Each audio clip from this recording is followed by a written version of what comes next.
Welcome back to the OOs, folks. That's right, I made a 90s video a few months ago. Check it out if you haven't already, and people seem to enjoy that. And while the OOs are slightly less nostalgized for, at least by older generations, it was still an incredible decade of gaming, and I was a teenager for it, meaning that I was much more aware of what was going on than I was in the 90s. Without further ado, here are 10 things you should miss about OOs gaming.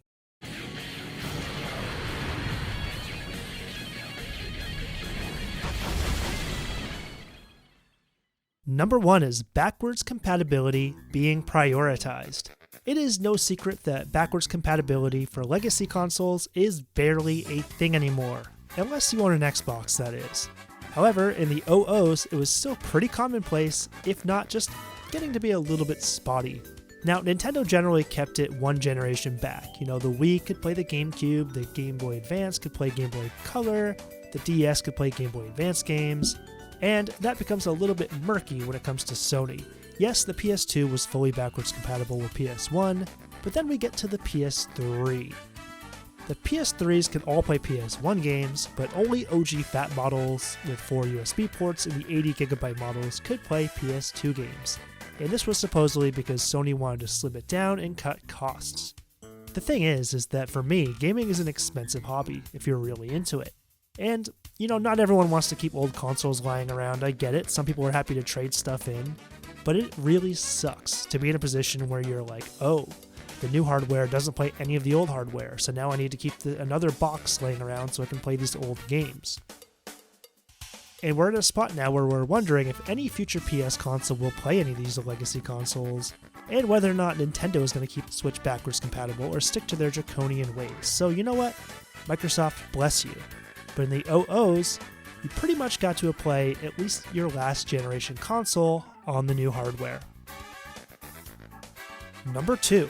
Retro games were not crazy expensive. Well, yeah, you know, go take a look at eBay at pretty much any retro console or some of the better games for it, and try to suppress a gag. I am sure you will fail.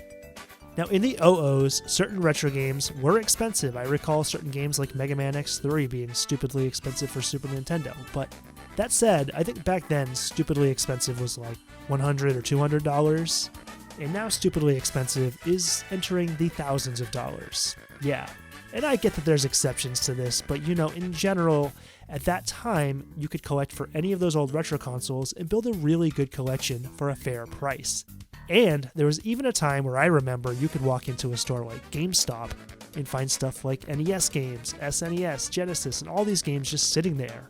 I recall one trip where my friend and I went to GameStop and we literally saw a ton of the best Super Nintendo games. We had snagged Chrono Trigger and Secret of Mana for a solid price, $100, and I think those were complete copies. Now, not only will you not see retro games in regular video game stores, but if you actually do find something rare like a Pokemon Soul Silver or a Chrono Trigger, that price tag is going to be out of most people's budgets. It does help that those old consoles were not so old at the time, but I still have very fond memories of being able to acquire PS1 and Super Nintendo games well into the mid-2000s, without a giant price fluctuation. Number 3. Motion controls in the Wii flipping the gaming world upside down. Now look, I get it, the Wii's kinda controversial in some respects, and everyone, including your grandmother, quite literally, has an opinion on whether or not the Wii was a good console or a bad one, and I just want to get past the whole like, oh, the Wii is not made for gamers or whatever. Let's return to 2006 when this thing was new and coming out. It was my junior year of high school, and it was all the rage to talk about the Wii for a few months before it came out. Like, oh my god, the Wii is going to have completely motion-controlled controllers? Is this actually the future of gaming? Is Nintendo going to surprise us all and make the next console that's going to destroy everything else? And you know, the first time I played Wii Sports, I was absolutely stunned. Now, yes, the magic did wear off as the generation continued, and they made some, you know, more traditional controllers, and you realize that the Wiimotes weren't the best way to play every game. But there was a while when even the Wii, lacking HDMI, was pretty much the hottest and coolest thing on the planet. Number 4. Story and gameplay being intertwined as a novelty. Nowadays, it's really common to see games where you're playing the game and the story's happening as you're still playing. Very commonly you have parts in like God of War where Kratos and Atreus are riding in a ship and they talk to each other, and it has a very cinematic, seamless feel to it. And that really started in the 00s. Yes, in the 90s, there's some really ambitious attempts, like FF9 tried to give you like the little secret cutscenes you could switch to. It's kind of like real time, but you can only watch one at a time. But come on, most games are still pretty much expository story segments and relied on fancy little FMV cutscenes, which, I quite enjoyed, to be honest. Fast forward to the latter half of the 2000s with consoles like the Xbox 360 and PS3 and games like Batman Arkham Asylum, BioShock, and Uncharted, and I was pretty floored at the time. Here we were playing these games in high definition, and I'm playing literally as these characters are bantering back and forth, and it literally felt like there was a lot of times where I was playing an actual movie with the quality of a game. Well, the best of both worlds, that's what I'm trying to say. Now, obviously, at this point, it's been done to death, and some attempts are better than others, but at this time, it was really exciting to see this on the new hardware and just see how stories and gameplay were going to progress in the future. And some of those games, like Uncharted 2 in my opinion, are still some of the best games ever made. Number 5. The Virtual Console in one console to rule them all. Oh my god, how we have regressed since the days of the 360, PS3, and Wii. Let's start with the Wii first. The Wii really blew up with the Virtual Console, a digital software service where you could literally buy games from past consoles, and their selection was enormous. Everything from Sega's retro consoles, Super Nintendo, 64, the handhelds, and so it really was the best place to buy all the old Nintendo and Sega games. Now, I do have a gripe about their pricing. They base stuff based on consoles, like all Super Nintendo games are priced the same, and obviously, to me, that doesn't make sense. But you know what? It's better than what we have now. Jumping to the 360, they had a robust arcade of their own, and it got a lot of Sega gems that we never really saw anywhere else, like Radiant Silvergun and Guardian Heroes from the Sega Saturn. And to be fair, Xbox has less of that, legacy console history. The original Xbox was their first console. PS3 also did a really, really solid job. You could buy pretty much all PS1 and PS2 games on the PS3, and they even added my favorite game of all time, Suikoden 2. And Sony really killed it to me because their prices were really fair. Most of their games are under $10, $15, and that was just incredible. So seriously, I have no idea why we aren't going back to having all these classics available on consoles. Number 6. The hope for a Sega comeback. The Dreamcast pretty much kicked off the decade looking like it was going to have an amazing run. I mean, I didn't have a Sega, but I was drooling every time I saw screenshots of it, especially Sonic Adventure. And then, out of the blue, Sega suddenly announced that the Dreamcast would be ending, and that Sega would not be making a successive hardware. Damn! Now, Sega did pretty well developing games for other consoles, and you know what? I was pretty young at this time, I was naive, I didn't realize how many bad decisions they had made, I didn't realize, all the bad business moves they had made, and I didn't think it was impossible that Sega was going to make another console and maybe just take a one-generation break. But of course, the damage was done, then Sonic 06 did even more damage, and, by the end of the decade it was obvious that Sega's hardware days were pretty much all but over. However, there were those of us that held out hope and saw the ending days of the Dreamcast as a really bright time for the console and the company, and that just wasn't meant to be. But it's nice to hope. Number 7. The jump to HD. Now, I have to admit here that being a poor teenager and going into college, I was dirt poor and I held on to my CRT as long as possible. But still, with that said, it was impossible to not be excited and see the writing on the wall by 2007 that everything was going to the way of HD. Sony and Microsoft took full advantage of that, with their 360 and PS3 having HDMI inputs, and the generation felt like a huge jump graphically and technologically, maybe second only to the jump to 2D to 3D.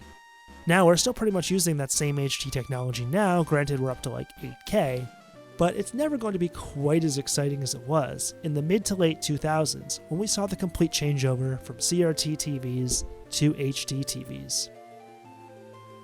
Number 8. The magic of online multiplayer. Yes, online multiplayer is still around, but you know what? It's a little bit less nostalgic now. Unless you were a computer nerd having like LAN parties or using like really primitive online services on some of the more modern consoles like the Dreamcast or the PS2, local multiplayer was still king until you really got to that PS3 360 generation. And I had really fond memories of playing Counter-Strike on my computer, but you know what? It was prime time. In the PS3 360 era, it was finally time to get to playing online matches of like Call of Duty, Borderlands, Mario Kart, Super Smash, and it was just so cool at that time. It felt really, really novel. And yes, I played a ton of Call of Duty Modern Warfare 1 and 2. It was pretty much virtual crack. I swear that. I'm so glad I stopped playing those Call of Duty games. And you know what, to be honest, I'm not a huge big online player. I don't play a lot of online multiplayer, but at that time it was just impossible to not get wrapped up into it for at least a short time and see that it wasn't just a niche fantasy. Now, it still exists to the day, it's improved, but those early days of online multiplayer felt really magical, and it's one of those things where you just kind of had to be there to know what I'm talking about. Number 9. Oodles of Japanese games finally becoming available. Now, in the 80s and 90s, there seemed to be a myth that prevailed that Japanese games just wouldn't do well in the West. They weren't made for us. We weren't good enough to play them. We weren't up to the challenge. And so we missed a lot of great SNES, 64, Saturn, and all these great games that just never made it over. And I'm probably wrong here, but it feels to me like the breaking point might have been the popularity of Disgaea, Hour of Darkness on the PS2. Seriously, I'm still so shocked that this game became so popular, and it really felt like it was a floodgate for a lot of amazing games. And honestly, the PS2 had a lot of great JRPGs, but then we started seeing stuff like, the Dragon Quest games that got remade, some of those games that weren't even here, like 5 and 6, showing up on the DS, Castlevania Rondo of Blood finally showing up on the PSP, Final Fantasy III on the DS, and so many games just like this.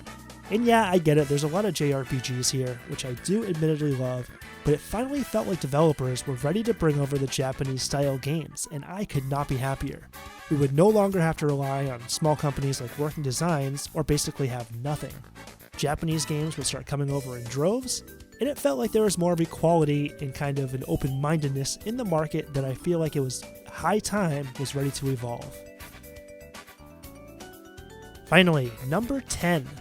The feeling that every console was totally different. Yes, I would say this is true about the 80s, 90s, and 2000s, but I think the 2000s is really where it ends, with the exception of Nintendo, of course. Sony and Microsoft have kind of gotten caught up in chasing high-end PC specs in a box. Back in the 00s, we had, the GameCube, Xbox, and PS2, 3 totally different consoles, different looks, different aesthetics, different capabilities, and honestly, different styles of games developed for them.